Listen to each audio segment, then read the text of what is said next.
So root locus ఒక problem ఇది actually previous last year question paper వచ్చింది. So మనం ఏం చేద్దామంటే యాక్చువల్గా స్టెప్స్ ఉన్నాయి రూట్ లోకస్ స్టెప్స్ అన్ని ఇక్కడ ముందు చూసి ఒక్కొక్క స్టెప్ ఇది అప్లై చేసి ఫైనల్ గా ప్లాట్ ఇక్కడ చేద్దాం. Okay, so first route locus అంటే అర్థం ఏంటంటే ఇలా జిఎఫ్ఎస్ హెచ్ఎఫ్ఎస్ అని ఇచ్చారంటే దీన్ని ఓఎల్టీఎఫ్ అంటారు, open loop transfer function. Okay, so దీని నుంచి క్లోజ్ లూప్ ట్రాన్స్ఫర్ ఫంక్షన్ ఎలా వస్తుంది? ఓఎల్టీఎఫ్ బై 1 + ఓఎల్టీఎఫ్ అంటే అంటే ఉమ్, ఇది ఏమవుతుంది? క్యారెక్టరిస్టిక్ ఈక్వేషన్ ఏమవుతుంది? s/s² + 4s + 13 + k అవుతుంది characteristic equation. 1 + g(h)(s). So this is 1 + g(h)(s) will be your characteristic equation. So root locus అంటే అర్థం ఏంటంటే ఫస్ట్ ఈ k సిస్టమ్ పారామీటర్ దాన్ని వేరీ చేస్తూ పోల్స్, దీనికి సిస్టమ్ కి పోల్స్ ఉంటాయి కదా, ఆ పోల్ మూవ్మెంట్ మొత్తం set of all those poles when k varies from 0 to infinity. ఈ రూట్ లోకస్ ప్లాట్ చేస్తే మనకి సిస్టమ్ స్టెబిలిటీ గురించి మనం కామెంట్ చేయొచ్చు. ఓకే, ముందు రోత్ హర్విట్జ్ క్రైటీరియాలో మనం పోల్ లొకేషన్స్ చేయలేదు. So that is a drawback in the root Hurwitz criteria. List of drawbacks మన నోట్స్ లో ఉన్నాం. సో ఇప్పుడు ఈ ప్రొసీజర్ మొత్తం చూద్దాం. అసలు రూట్ లోకస్ అంటే literally a plot on s plane లో గ్రాఫ్ మనం ప్లాట్ చేస్తాం. సో ఫస్ట్ స్టెప్ ఏంటంటే k = 0 సబ్స్టిట్యూట్ చేసి వాట్ ఆర్ ద రూట్స్ అని కనుక్కుంటాం. k 0 సబ్స్టిట్యూట్ చేస్తే that is first step. Second step nothing but poles of OLTF. Second k = infinity substitute చేస్తే ఏమొస్తాయి అంటే zeros of OLTF. Third step number of branches of root locus. Okay, ఇదేంటంటే max of m, n. Fourth step angle of asymptotes. Asymptote అంటే అర్థం ఏంటంటే ఇదన్నీ మనకి problem చేస్తుంటే ఎలాగో అర్థమైపోతుంది. ఫస్ట్ మనం ఇనీషియల్ గా ఎక్కడ ఈ పోల్స్ తో స్టార్ట్ అవుతుంది. ఆ పోల్స్ తో స్టార్ట్ అయింది పోల్ మూవ్మెంట్ చేసేటప్పుడు k ఇన్ఫినిటీ అయినప్పుడు ఏ డైరెక్షన్ లో వెళ్తుందో తెలియడం కోసం యాంగిల్ కావాలి మనకి. That is angle of asymptotes. తర్వాత centroid. Sixth the root locus on x axis. x axis మీద ఎక్కడ ఉంటుందో కనుక్కోవడం. 7 root locus on imaginary axis. x axis or ఏంటంటే real axis, not x axis, real axis, imaginary axis. Next step. Eighth step break points అంటే అర్థం ఏంటంటే X real axis మీద ఉన్న స్టార్ట్ అయిన రూట్ లోకస్ ఎక్కడ లీవ్ అవుతుంది రియల్ యాక్సిస్ అనేది, అది బ్రేక్ పాయింట్స్. అది ఆ పాయింట్ క్యాలిక్యులేట్ చేసినప్పుడు అర్థం అవుతుంది. తర్వాత యాంగిల్ ఆఫ్ డిపార్చర్. ఎప్పుడంటే కాంప్లెక్స్ పోల్స్ ఉన్నప్పుడు, అంటే ఈ ప్రాబ్లం లో కాంప్లెక్స్ పోల్స్ ఉన్నాయి అందుకోసమని ఇది మనం క్యాలిక్యులేట్ చేస్తాం. తర్వాత యాంగిల్ ఆఫ్ అరైవల్ యాక్చువల్ గా ఈ ప్రాబ్లం లో మనం క్యాలిక్యులేట్ చేయాల్సిన అవసరం లేదు, ఓన్లీ వెన్ కాంప్లెక్స్ జీరోస్ ఉన్నప్పుడు అనమాట. 11th స్టెప్ రూట్ లోకస్ ఎప్పుడు సిమెట్రీ ఉంటుంది. Route locus is symmetrical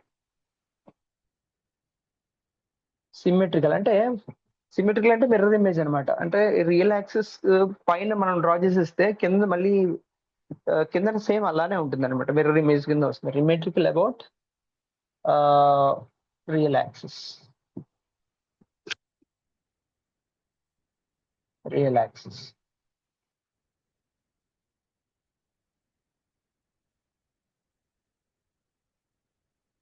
okay,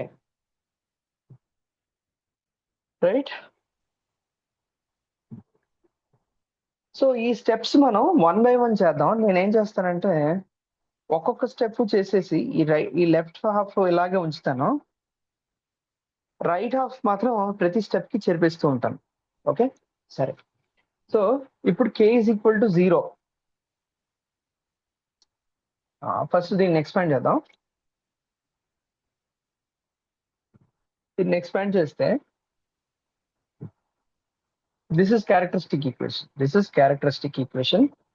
దీనికి పోల్స్ కనుక్కోవాలంటే k0 సబ్స్టిట్యూట్ చేస్తాం. k0 సబ్స్టిట్యూట్ చేస్తే this is implies s³ plus 4s² plus 13s is equal to 0. దీనికి రూట్స్ ఏంటి? s is equal to 0 1 root. తర్వాత ఈ ఈక్వేషన్ ఉంది కదా, దీనికి -b plus or minus root b² minus 4ac/2a వేసామనుకో. So this is -2 plus or minus 36i. Okay, ఇది మీరు క్యాలిక్యులేషన్స్ మీద మనం ఎక్కువ టైం స్పెండ్ చేయదు. So these are the roots. అంటే ఏంటి? So k is equal to 0 దగ్గర poles of OLTF. What are the poles of OLTF? 0, 2, -2, plus 3i, -2, -3i. So 3 poles వచ్చాయి. ఓకే, నెక్స్ట్ ఇది నేను ఏం చేస్తున్నానంటే ఫస్ట్ స్టెప్ అయిపోయింది కాబట్టి, okay this is first step. Second step, zeros of OLTF. ఇవి poles కదా, జీరోస్ ఏంటి? అసలు జీరోస్ లేవు, దీనికి జీరోస్ లేవు. ఆర్ జీరోస్ లేకపోతే అర్థం ఏంటంటే ఇన్ఫినిట్ దగ్గర జీరోస్ ఉన్నాయని కూడా అనుకోవచ్చు. ఇన్ఫినిట్ దగ్గర జీరో ఉన్నాయని ఎస్యూమ్ చేసుకోవచ్చు. ఎందుకంటే root locus movement is from pole to 0. అంటే పోల్ మూవ్ అయ్యి జీరోని అప్రోచ్ అవుతుంది ఎక్కడ? ఇన్ఫినిట్ డిస్టెన్స్ దగ్గర. So there are 3 zeros at infinite distance. So step 1, step 2 done. Okay, తర్వాత third step, number of branches ఎన్ని? పోల్స్ ఇవి జీరోస్ అయిపోయింది. ఓకే, నెక్స్ట్ నేను ఇది ఎరేస్ చేసేస్తున్నాను.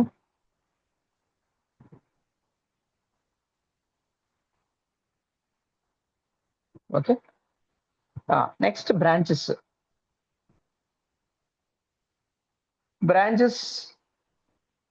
3. ఎందుకంటే 3 పోల్స్ ఉన్నాయి, 3 maximum of m, maximum of 3, 0 ఇది 3. తర్వాత యాంగిల్ ఆఫ్ ఎసిమ్టోట్ కి ఫార్ములా ఏంటంటే angle of ఎసిమ్టోట్ is 2k + 1 into, ఇది మీకు యాక్చువల్ గా నేను ఇక్కడ వెరీ షార్ట్ గా నేను ఈ ఫార్ములాస్ అవి మెన్షన్ చేస్తాను, ఎందుకంటే ఈ ఫార్ములాస్ క్లియర్ గా నోట్స్ లో ఉన్నాయి. Into 180 by number of poles minus number of zeros. Zeros అంటే ఫైనైట్ జీరోస్ ఏం లేవు ఇక్కడ. ఓకే, ఏమవుతుంది ఇప్పుడు దీనికి? And k runs from 0, 1, 2 and so on. So p - z value, poles 3 ఉన్నాయి, జీరోస్ లేవు. సో ఇది 2k + 1 ఇంటూ 60 అవుతుంది. ఇది 3 కదా, 180/3 60 అవుతుంది. So what are the angles then? k0 substitute చేస్తే 60, k1 సబ్స్టిట్యూట్ చేస్తే 2k + 1 అంటే 180, k3 సబ్స్టిట్యూట్ చేస్తే, k2 సబ్స్టిట్యూట్ చేస్తే 5 × 30 300. అంటే ఏంటి? What are these? Fourth step, angle of asymptotes. This is asymptotes. అంటే ఎసిమ్టోట్ 60 అంటే ఇలా ఉంటుంది, 180 అంటే ఇలా ఉంటుంది, ఓకే 300 అంటే ఎలా ఉంటుంది? ఇలా ఉంటుంది. అంటే 3 బ్రాంచెస్ ఇన్ఫైనైట్ ఎసిమ్టోట్ అంటే అర్థం ఏంటంటే line that touches the curve at infinite distance. అంటే k ఇన్ఫినిటీ అప్రోచ్ అవుతున్నప్పుడు అక్కడ ఏ డైరెక్షన్ లో గ్రాఫ్ మూవ్ అవుతుంది అనేది మనకు తెలుస్తుంది అనమాట. ఇదేంటిది? Angle of asymptotes. యాంగిల్ నేను ఇక్కడ స్టెప్స్ రాస్తాను. This is first step, this is second step, branches this is third step 1 2 3 అయిపోయింది. దిస్ ఇస్ ఫోర్త్ స్టెప్ అయిపోయింది.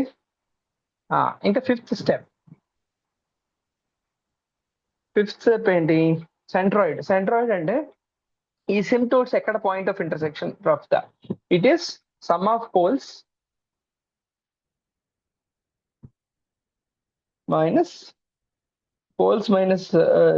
sum of poles minus zeros by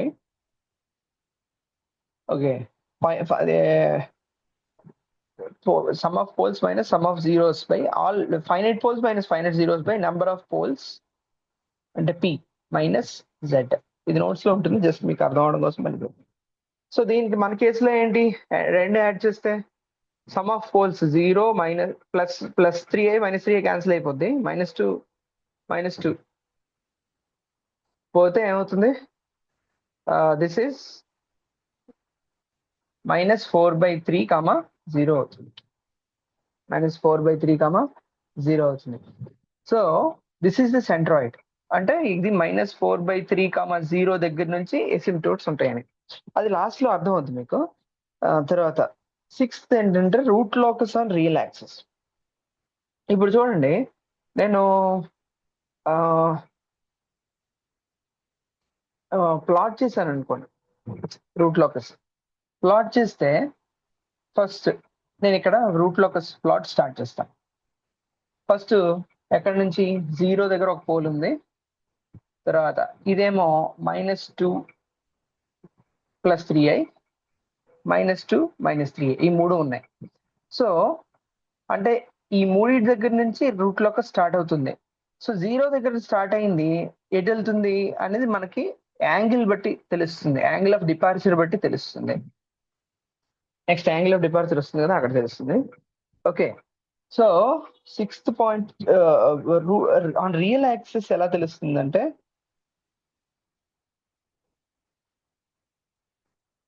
ఒక రూల్ ఉంది ఏంటంటే, ఏదైతే పాయింట్ చూస్తున్నావు, సపోజ్ ఇక్కడ రూట్ లోకస్ ఉందో లేదో నేను కనుక్కోవాలనుకోండి, దీని రైట్ సైడ్ ఎన్ని పోల్స్ ఉన్నాయో చూడాలి. రైట్ సైడ్ ఇప్పుడు ఈ పాయింట్ చూస్తే ఈ పాయింట్ కి రైట్ సైడ్ ఎన్ని పోల్స్ ఉన్నాయి, ఒకే పోల్ ఉంది. అంటే ఆడ్ నెంబర్ ఆఫ్ పోల్స్ ఉంటే ఇక్కడ ఉన్నట్టు. సో రూట్ లోకస్ 1 బ్రాంచ్ ఇలా ఉంటుంది. ఓకే, తర్వాత సో రూల్ మీకు క్లియర్ గా రాసి ఉంటుంది, నేను మళ్ళీ ఇక్కడ రాయట్లేదు. అంటే ఏదైనా పాయింట్ తీసుకొని దానికి right side odd number of poles ఉంటే అక్కడ రూట్ లోకస్ ఉన్నట్టు. ఓకే, అది 6th. ఓకే, అండ్ 7th నేను ఇవన్నీ ఎరేజ్ చేస్తున్నాను. ఓకే, పాయింట్స్ అలాగా గుర్తున్నాయి. Okay, right. నెక్స్ట్ 7th, మీరు ఏంటంటే ఈ వీడియో చూస్తున్నప్పుడు నోట్స్ చూస్తే మీకు ఫుల్ క్లియర్ ఉంటుంది. 7th is route locus on imaginary axis. ఇది ఎలా తెలుస్తుందంటే, మనం దీనికి రూత్ హర్విట్జ్ టేబుల్ వేయాలి. రూత్ హర్విట్జ్ టేబుల్ వేస్తే ఏమవుతుంది, s³ + 4s² + 13s + k. దీనికి రూత్ టేబుల్ వేసాను అనుకోండి, s³ s² s1 వేస్తే అవుతుంది 1 13, ఇది ఆల్రెడీ ప్రీవియస్ వీడియోలో చూస్తాను కదా, 4k. ఇక్కడ ఏమవుతుంది 52 - 4 13 -k/4. ఇక్కడ ఏమవుతుంది, ఈ k ఇలా వచ్చేస్తుంది. సో స్టెబిలిటీ అంటే పోల్ లెఫ్ట్ సైడ్ ఉండాలంటే ఏంటి కండిషన్, ఈ ఫస్ట్ కాలం అన్ని పాజిటివ్ అవ్వాలి. అంటే 52 - k/4 > 0, k > 0 అవ్వాలి. దీని నుంచి k < 52 అండ్ k > 0, అంటే 0 < k < 52 ఉంటేనే స్టెబిలిటీ ఉంటుంది. దాని అర్థం ఏంటంటే, పోల్ ఎగ్జాక్ట్ గా k = 52 దగ్గర ఇమాజినరీ యాక్సిస్ దగ్గరికి వెళ్తుంది అని. ఓకే, సో k = 52 దగ్గర వెళ్తుంది అని అంటే అర్థం ఏంటి, సబ్స్టిట్యూట్ చేయండి. s³ + 4s² + 13s + k, kలో = 0లో s jω substitute చేస్తే ఏమైంది, ఇది డైరెక్ట్ గా చేస్తున్నాను, -jω³ minus 4 omega square plus j into 13 omega plus k is equal to 0. దీంట్లో రియల్ టర్మ్ ఏంటి? k minus 4 omega square 0 అయిందని.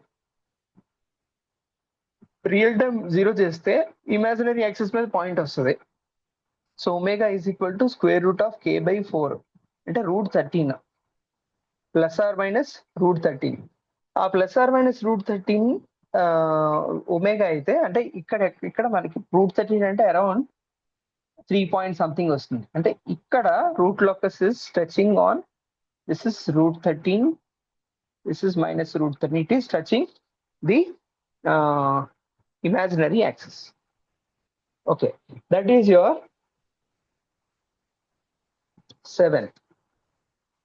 సెవెంత్ కదా, సెవెంత్ ఇదంతా సెవెంత్ స్టెప్ లో ఇదంతా చేస్తాం. ఓకే, సో -√13 అయిపోయింది కదా. ఈ పాయింట్స్ అన్ని మనం ఇక్కడ ప్లాట్ లో మళ్ళీ మర్చిపోకుండా రాసేసుకుందాం. -2 3 ఇది -2 -3 అంటే అర్థం ఏంటి? -2 + 3i -2 - 3i. సో ఈ స్టెప్ కూడా అయిపోయింది.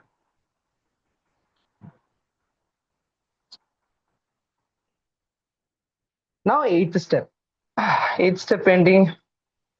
బ్రేక్ పాయింట్ అంటే అర్థం ఏంటంటే రియల్ యాక్సిస్ మీద ఉన్న రూట్ లోకస్ ఎప్పుడు రియల్ యాక్సిస్ లీవ్ అవుతుందో తెలియడం కోసం దానికి రూల్ ఏంటంటే dk/ds = 0.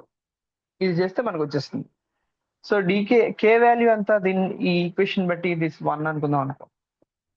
ఈక్వేషన్ నుంచి ఏం రాయొచ్చు? k = -s³ - 4s² - 13s -13s అవుతుంది.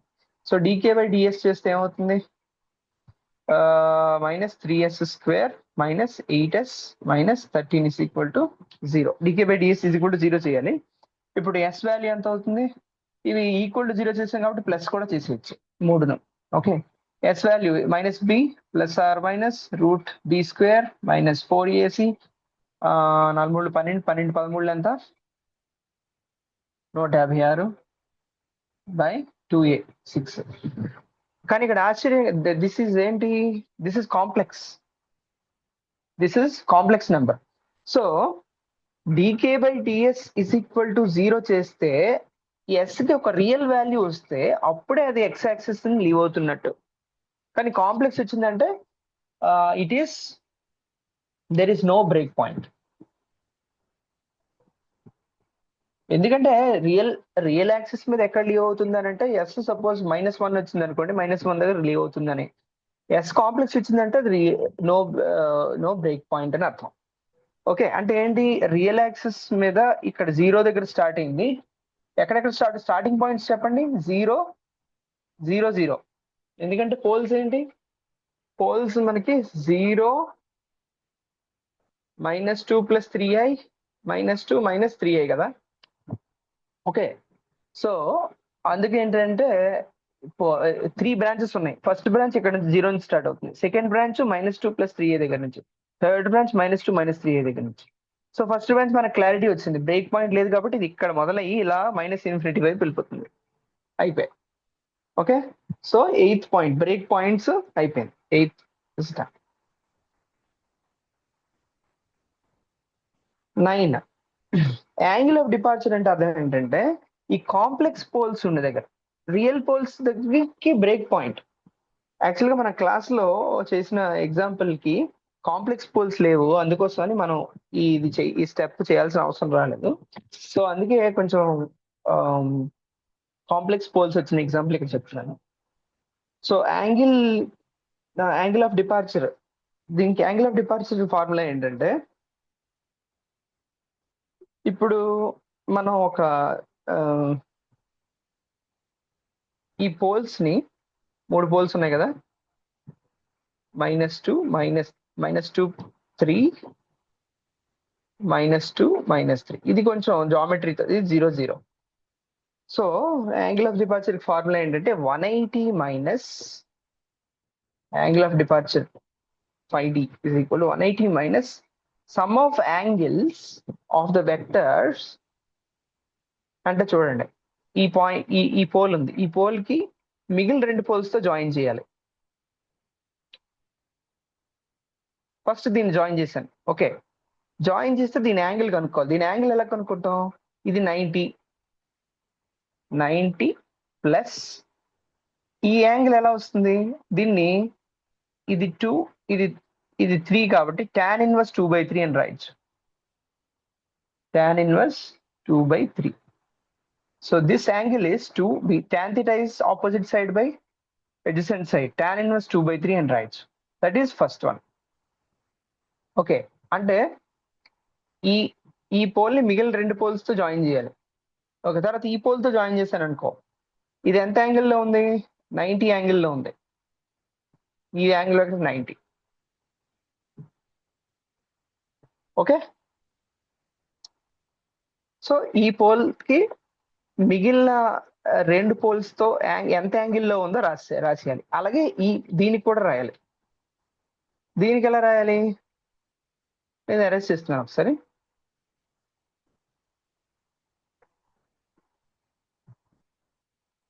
పెద్దది గీద్దాం లేకపోతే. ఓకే, -2 3 -2 -3 0 0. దీనికి రాస్తాం కదా. ఇప్పుడు ఏంటంటే దీనికి రాద్దాం. దీనికి రాస్తే ఇప్పుడు ఫస్ట్ ఇక్కడ వెక్టర్ ఫామ్ చేయాలి. ఓకే, 0ని నా ఇంట్రెస్ట్, నేను దీనికి రాస్తాను కాబట్టి ఈ రెండింటితో వెక్టర్ ఫామ్ చేయాలి. ఇప్పుడు దీని యాంగిల్ ఎంత? ఇదేమో ఇది 2, ఇది 3. ఇది ఎంత అవుతుంది? tan inverse 2/3. సో నేను దీన్ని ఎలా రాయొచ్చు అంటే 270 minus tan inverse, this is 270 minus tan inverse 2/3 అని రాయొచ్చు. అవునా? తర్వాత ఇప్పుడు దీని నుంచి గీద్దాం. దీని నుంచి గీసాం అనుకో, ఈ యాంగిల్ ఎంత? -90. సో -90.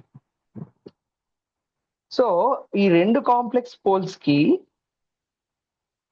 అవి ఏ యాంగిల్లో ఉన్నాయో రాయడం అనమాట. ఈ 2 కాంప్లెక్స్ పోల్స్ కి ఏ యాంగిల్లో ఉన్నాయో రాసి ఆ యాంగిల్స్ యాడ్ చేయాలి. సో ఇది ఎంత అవుతుంది ఓవరాల్ గా? 180 మైనస్ ప్లస్ 90 -90 క్యాన్సిల్ అవుతుంది. Plus tan inverse 2/3 minus tan inverse 2/3 cancel అవుతుంది. ఇదేంటిది? 90 270 యాడ్ చేస్తే 360 అవుతుంది. అంతేనా? సో మొత్తానికి ఎంత అయింది? -180 అయింది. So what is angle of departure? Angle of departure is equal to -180. Okay, so ఆ స్టెప్ అయిపోయింది. Angle of departure is done.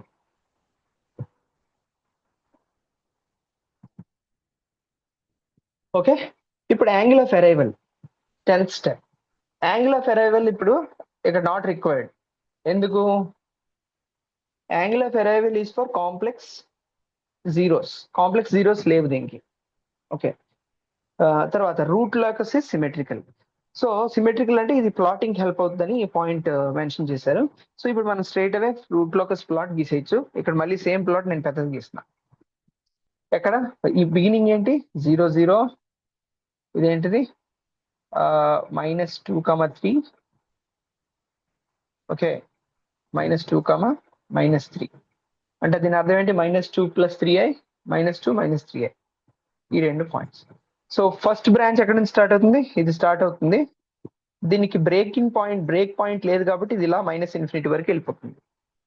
Okay, తర్వాత సెకండ్ ఈ 2 బ్రాంచెస్ నుంచి మనం ఏం కనుక్కున్నాం? Angle of departure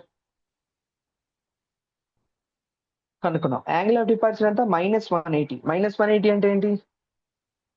this is 0, -180 అంటే ఇది. ఓకే, తర్వాత అంటే ఇలా లీవ్ అవుతుంది. రూట్ లోకస్ ఇటువైపు నుంచి లీవ్ అవుతుంది. లీవ్ అయ్యి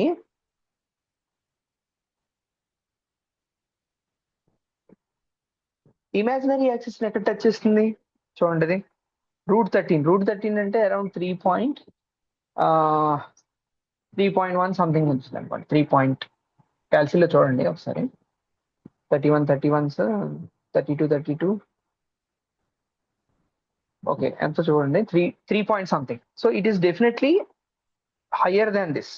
ఈ హైట్ లో ఇది 3 కదా, ఇది -2,3 దీనికంటే కొంచెం హైటే ఉంటుంది. సో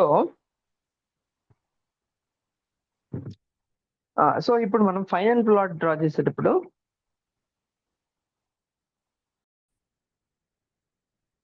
ఒక్కసారి ఇక్కడ యాంగిల్ ఆఫ్ డిపార్చర్ 180 అని రాసింది, ఇది చిన్న కరెక్షన్. ఇది యాంగిల్ ఆఫ్ డిపార్చర్ ఈ ఫస్ట్ ఈ పోల్ కి సెపరేట్ గా కనుక్కోవాలి యాక్చువల్ గా.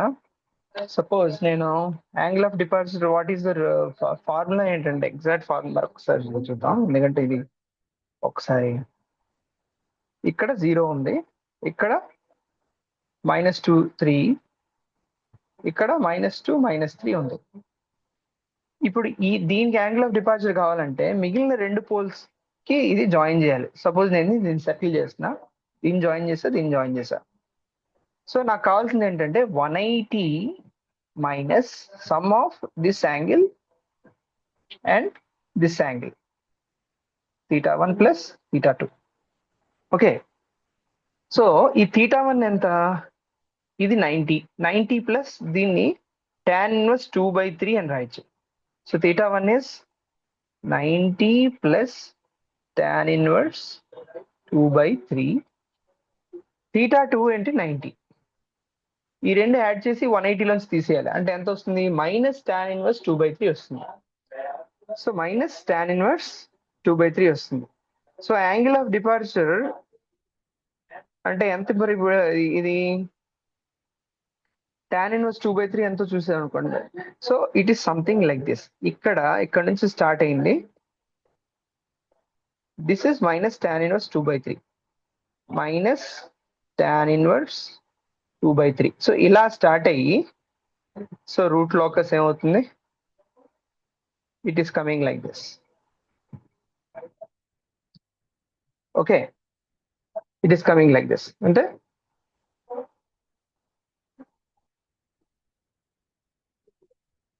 నేను ఇవి ఎందుకు ఇలా గీసానంటే, ఎసిమ్టోడ్ యాంగిల్ ఎంత 60 కదా. So asymptote angles are 60, 180 and 300. So ఇక్కడ నాకు ఈ మొత్తం ప్లాట్ గీయాలంటే స్టెప్స్ చూడండి. ఫస్ట్ ఇనీషియల్ పొజిషన్స్ కావాలి, తర్వాత ఈ రియల్ యాక్సిస్ మీద ఉన్న రూట్ లోకస్ రియల్ యాక్సిస్ మీదే ఉంటుందా లేకపోతే ఎక్కడైనా లీవ్ అవుతుందో కావాలి, అది బ్రేక్ పాయింట్ నుంచి వస్తుంది. తర్వాత ఈ కాంప్లెక్స్ పోల్స్ ఉంటే కాంప్లెక్స్ పోల్స్ దగ్గర నుంచి రూట్ లోకస్ ఏ యాంగిల్లో లీవ్ అవుతుంది కావాలి. ఇక్కడ -tan 1 2/3, ఇక్కడ +tan 1 2/3, ఎందుకంటే సిమెట్రికల్ కాబట్టి. సో ప్లస్ అంటే ఇలా లీవ్ అయింది కాస్త ఇన్ఫైనైట్ డిస్టెన్స్ వెళ్తున్నప్పుడు ఏ యాంగిల్లో ఉంటుంది, 60 ఉంటుంది. దిస్ 60, ఇది -60 ఆర్ 300 అంటే ఇలా -360 అన్నా 300 అన్నా ఒకటే, 180. సో ఇవి కూడా మనకి ఎక్కడ వచ్చాయి, యాంగిల్ ఆఫ్ ఎసిమ్టోడ్ దగ్గరకు వచ్చాయి. ఇక్కడ ఏమొచ్చింది, 60, 180, 300, ఈ 3 యాంగిల్స్ వచ్చాయి కదా. This is 60, this is 180, this is 300. చూడండి, అంటే మొత్తానికి మనం మొత్తం రూట్ లోకస్ చేయాలంటే ఇనీషియల్ పాయింట్ ఏంటి, రియల్ యాక్సిస్ మీద ఉన్నది ఎటు వెళ్తుంది, లీవ్ అవుతుందా లేదా, తర్వాత కాంప్లెక్స్ పోల్స్ ఏ యాంగిల్లో రూట్ లోకస్ లీవ్ అవుతుంది, యాంగిల్ ఆఫ్ డిపార్చర్, తర్వాత ఎక్కడ ఇమాజినరీ యాక్సిస్ ని కట్ అవుతుంది, +√13 -√13, తర్వాత ఇన్ఫైనైట్ డిస్టెన్స్ కి వెళ్తున్నప్పుడు ఏ యాంగిల్ వెళ్తుంది. సో ఓవరాల్ ఈ స్టెప్స్ 1 by 1 వేస్తేనే మనకి రూట్ లోకస్ తెలుసు. ఇప్పుడు నేను దీన్ని చేస్తున్నాను, this is one branch, okay, this is other branch, this is another branch. This is the overall root locus for this particular problem. Okay, so step by step మీరు మనకు notes లో ఇచ్చిన notes లో కూడా ఉన్నాయి కదా, మీరు ఒకసారి ప్రాక్టీస్ చేస్తే అర్థమైపోతుంది. రైట్.